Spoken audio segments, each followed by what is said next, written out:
حضور فرماتے ہیں کوئی شخص جنت میں مجرد اپنے عمل کی بنیاد پر داخل نہیں ہو سکے گا جب تک کہ رحمت خداوندی دستگیری نہ کرے۔ کسی صحابی نے بڑی ہمت اور جرأت کا ثبوت دیا کہ پوچھ لیا کیا حضور آپ بھی؟ جب آپ نے فرمایا کوئی شخص داخل نہیں ہو سکتا جنت میں محض اپنے عمل کی بنیاد پر جب تک کہ رحمت خداوندی جو ہے وہ دستگیری نہ فرمائے۔ پوچھا گیا کیا آپ بھی؟ آپ نے فرمایا ہاں میں بھی۔ آپ اندازہ کیجئے کہ اگر محمد رسول اللہ بھی رحمت خداوندی کے ضرورت مند ہوں تو تاب دیگرہ چے رسد ہماری تو سب سے ضرورت رحمت خداوندی۔ اب یہ رحمت جو ہے قرآن مجید میں اللہ تعالیٰ کی یہ شان دو الفاظ کے ذریعے سے آتی ہے، رحیم اور رحمان۔ اور کوئی مادہ نہیں ہے جس سے دو نام بنتے ہو اللہ، لیکن یہ مادہ ہے واحد رحمت کا کہ جس سے رحمان بھی ہے رحیم بھی۔ رحیم صفت مشبہ ہے، رحمت دائم ہو جائے گی، مستقل ہوگی تو رحیم کہیں گے۔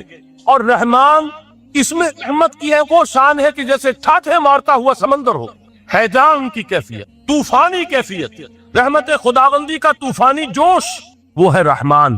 آپ تو رہتے اس علاقے میں ہیں، آپ کو معلوم ہے عرب اگر بھوکا مرا جا رہا ہو تو کیا کہے گا؟ انا جوعان۔ پیاسا مرا جا رہا ہو انا عطشان۔ بہت غضبناک ہوگا غضبان، غضبان آصفہ قرآن میں آیا، بہت غضبناک۔ رحمان جس کی رحمت جوش میں ہے، ٹھاٹھے مارتے ہوئے سمندر کے معنی۔ تو یہ اللہ تعالیٰ کے ناموں میں سب سے پیارا نام۔ اب آگے چلیے، الرحمن علم القرآن، رحمان قرآن سکھایا۔ رحمت خداوندی سے سب سے بڑا مظہر، رحمان کی رحمانی سب سے بڑا مظہر قرآن ہے۔ ان میں جو منطقی ربط ہے اس کو سمجھتے جائیے۔ اچھا آپ یہ سوچئے جو بھی انسان کو حاصل ہوا وہ کس نے دیا؟ اللہ نے۔ سائنس کا علم کس نے دیا؟ اللہ نے۔ علم آدم الاسماء کلہا، وہ علم الاسماء جو حضرت آدم کو دے دیا گیا تھا ازل میں، یہ اسی کا ظہور ہے، یہ اسی کی ایکسفولیشن ہے جو ہو رہی ہے اور ہوتی رہے گی ابھی۔ اور دوسرے علم ہے وہ کس نے دی؟ اللہ نے۔ لا یحیطون بشیء من علمہ الا بما شاء، مخلوق میں سے کوئی اللہ کے علم میں سے کسی شے کا احاطہ نہیں کر سکتا مگر وہ جتنا اللہ دینا چاہے۔ لیکن یہ کہ تمام علوم میں چوٹی کا قرآن، نوٹ کرتے جائیے، چوٹی کی چیزیں جمع کی۔ اللہ کے ناموں میں چوٹی کا نام رحمان، اللہ نے جو کچھ انسان کو سکھایا اس میں چوٹی کا علم قرآن۔ خلق الانسان، انسان کو پیدا فرمایا۔ سوال یہ کہ حیوانات کو کس نے پیدا فرمایا؟ آسمان کس نے پیدا کی؟ زمین کس نے پیدا کی؟ فرشتے کس نے پیدا کیے؟ کیا مطلب خلق الانسان؟ اس کی تمام مخلوقات میں اس کا کلائمیکس، اس کی تخلیق کی معراج، اس کے تخلیق کا نقطہ عروج انسان ہے۔ یہ ہے کہ جو مسجود ملائک بنا ہے۔ وَلَقَدْ كَرَّمْنَا بَنِي آدَمَ وَحَمَلْنَاهُمْ فِي الْبَرِّ وَالْبَحْرِ وَرَزَقْنَاهُم مِّنَ الطَّيِّبَاتِ وَفَضَّلْنَاهُمْ عَلَىٰ كَثِيرٍ مِّمَّنْ خَلَقْنَا تَفْضِيلًا۔ تو تخلیق میں اونچی تخلیق انسان، علم سے اونچا علم قرآن کا، اللہ کے ناموں میں سب سے اونچا نام رحمان۔ اب آئیے چوتھی چیز، علمہ البیان، انسان کو بیان کی صلاحیت عطا فرمائی۔ کیا اور کوئی صلاحیت عطا نہیں کی؟ بینائی کس نے دی؟ اللہ۔ اسی طریقے سے سماعت کس نے عطا فرمائی؟ اللہ۔ کتنی فیکلٹیز ہیں، کتنے ایکسٹرنل آرگنز ہیں سینس کے، کتنے انٹرنل سینسز ہیں جو اللہ نے دیے ہیں۔ لیکن یہاں بھی سمجھ لیجئے جتنی فیکلٹیز ہیں ہیومن فیکلٹیز، ان میں ٹاپ کی فیکلٹی جو ہے وہ اسپیچ ہے، کلام ہے، بیان ہے۔ جن لوگوں نے میڈیکل سائنس کا مطالعہ کیا ہے وہ جانتے ہیں کہ یہ برین ہے، ہیومن برین، اس برین میں جو وہ اوپر ایک زرد سا مادہ ہوتا ہے، گرے میٹر، اس کی ایک کوٹنگ ہوتی ہے، یہ ہائیسٹ ایوالوڈ فارم ہے، اور اس میں سب سے بڑا رقبہ جو ہے وہ اسپیچ سینٹر کہلاتا ہے۔ اسی لیے انسان کو حیوان ناطق کہتے ہیں۔ حیوان کے اور انسان کے مابین امتیاز قائم کیا گیا، نطق، گویائی، بولنا۔ اب یہ کیا چیز ہوئی؟ انسان کی صلاحیتوں میں سے سب سے اونچی صلاحیت۔ 4 آیتیں ہو گئی۔ اللہ کے ناموں میں سب سے چوٹی کا نام رحمان، اس نے جو علوم پیدا کیے ان میں چوٹی کا علم قرآن، اس نے جو مخلوقات پیدا فرمائی ان میں چوٹی کی مخلوق انسان، انسان کو جو صلاحیت اور استعدادات عطا فرمائی ان میں چوٹی کی استعداد بیان۔ جمع کیجئے، نتیجہ کیا نکلے گا؟ وہ نتیجہ ایک حدیث نبوی کی شکل میں سامنے آتا ہے۔ پہلی حدیث میں نے یہی پڑھی تھی، اس کے راوی کون ہے؟ عثمان ابن عفان۔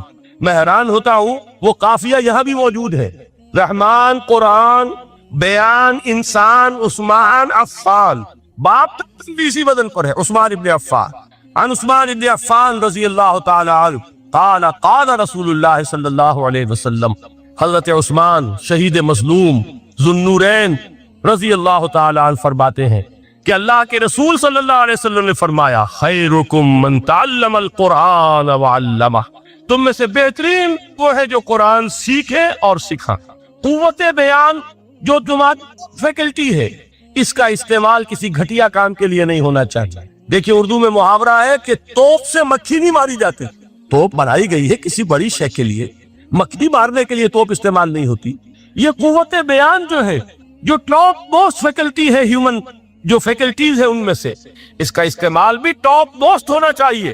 قرآن کو بیان کرو، وہ جیسے کہ علامہ اقبال نے کہا ہے، بلکہ غالباً ان کے قبر پر آس پاس جو اشعار لکھے ہوئے ان میں سے ایک یہ بھی ہے، اگر یک قطرہ خونداری اگر مشتے پرے داری، بیابامن تو آموزم طریق شاہ بازی را، اگر تمہارے اندر ایک قطرہ بھی خون کا ہے اور مٹھی بھر بھی پر اگر اللہ نے دیے ہیں تو ہے میرے پاس آؤ کہ میں تمہیں شاہبازی کے طریقے سکھاؤں۔ اسی طرح جان لیجئے اگر اللہ نے قوت گویائی عطا فرمائی، اگر اللہ نے تمہیں حیوان ناطق بنایا، اگر اللہ تعالیٰ نے تمہیں یہ صلاحیت عطا فرمائی، اس صلاحیت کا مصرف دنیا کو نہ بناؤ، اس صلاحیت کا مصرف اللہ کے کلام کو پھیلانے پر اس کو صرف کرو۔ خیرکم من تعلم القرآن وعلمہ، خیر جب لفظ آتا ہے بغیر من کے، ورنہ تو آتا ہے خیر من ہو، تو یہ ہوگی کمپیریٹیو جو ایک ایڈجیکٹیو جو ہوتی ہے، لیکن یہ سپرلیٹیو ڈگری ہے جب بغیر من کے ہوگا۔ خیرکم دی بیسٹ امنگسٹ یو، جو تم میں بہترین لوگ ہیں وہ کون ہیں؟ من تعلم القرآن وعلمہ، جو قرآن سیکھیں اور سکھائیں، قرآن پڑھیں اور اسے بیان کریں۔ آج جان لیجئے سب سے بڑی ضرورت اس بات کی ہے کہ آج کا قرآن پڑھیں۔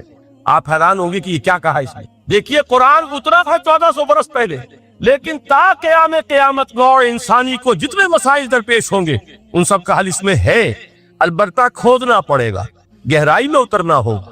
ایک قرآن کی سطح ہے، اس سطح نہیں، اس کی گہرائیوں کے اندر غوطہ زنی کرو۔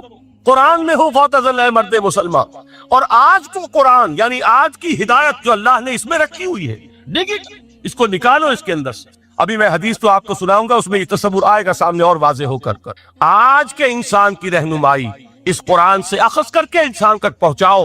یہ ہے فریضہ محمد رسول اللہ کی امت کا صلی اللہ علیہ وسلم۔ آپ نے وہ حدیث سنی تھی کہ بلغوا انی ولو آیۃ، حضور نے خطبہ حجۃ الوداع میں پہلے تو گواہی لی مسلمانوں سے، 1.25 لاکھ کا مجمع جمع تھا۔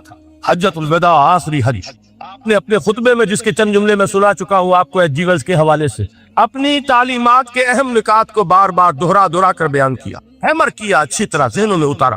اس کے بعد ایک سوال کیا، الا لوگوں میں نے پہنچا دیا کہ نہیں؟ اور پورے مجمع نے کہا انا نشہد انک قد بلغت، بلکہ ایک روایت میں الفاظ بڑے پیارے آئے ہیں، انا نشہد انک قد بلغت الرسالۃ وادیت الامانۃ ونصحت الامۃ وکشفت الغمۃ۔ ہاں حضور ہم گواہ ہیں، آپ نے امانت ادا کرنے کا حق ادا کر دیا، رسالت کے فرائض کا حق ادا کر دیا، امت کی خیر خواہی کا حق ادا کر دیا، اور آپ نے گمراہی کے پردوں کو چاکا، اندھیروں کو چاکا۔